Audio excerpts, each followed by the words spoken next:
Licenziamento di Mazzarri, possibile contatto ravvicinato con Calzona. Ci sono anche due opzioni. Ciao Napolitanos, benvenuti sul Napoli News Channel, lascia un like sul video per rimanere sempre aggiornato sulle novità del nostro team del cuore. Andiamo ai video. L'incertezza persiste riguardo alla situazione in panchina al Napoli, con Walter Mazzarri. Le prestazioni dell'allenatore non convincono e la possibilità del suo licenziamento circola all'ombra del Vesuvio a causa dei risultati negativi. Nonostante ciò, continuano a emergere dichiarazioni di fiducia da parte di De Laurentiis e Melusso alla stampa. I rumors diffusi oggi dalla redazione di TMV sono notevoli. Secondo il forum delle trattative, il Napoli starebbe rivalutando la continuità di Mazzarri fino alla fine della stagione, portando alla speculazione sul suo licenziamento prima della partita con il Barcellona.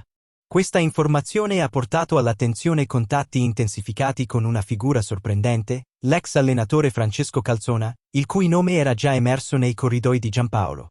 L'attuale allenatore della Slovacchia potrebbe aver conquistato la preferenza del Napoli grazie alla sua conoscenza dell'ambiente napoletano. Calzona ha lavorato all'ombra del Vesuvio dal 2015 al 2018, con la squadra di Maurizio Sarri, tornando nella stagione 21-22 con Luciano Spalletti. Secondo l'esperto Matteo Moretto, Calzona avrebbe già risposto positivamente alla chiamata di Aurelio De Laurentiis, in attesa dell'approvazione della federazione slovacca. Ci sono anche speculazioni su possibili sostituti per il ruolo di assistente di Calzona nei prossimi mesi. La risposta positiva di Calzona avvicina l'allenatore al Napoli, anche se ci sono alternative considerate, come Giampaolo e Fabio Cannavaro, come riportato da TMV.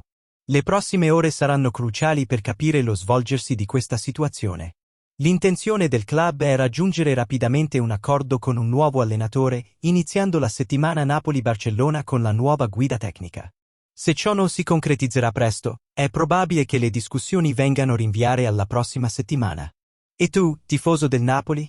Pensi che Calzona sia un buon nome per la squadra? Secondo me, sì, Mazzarri avrebbe dovuto essere licenziato tempo fa.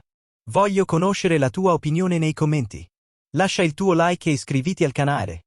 Forza Napoli!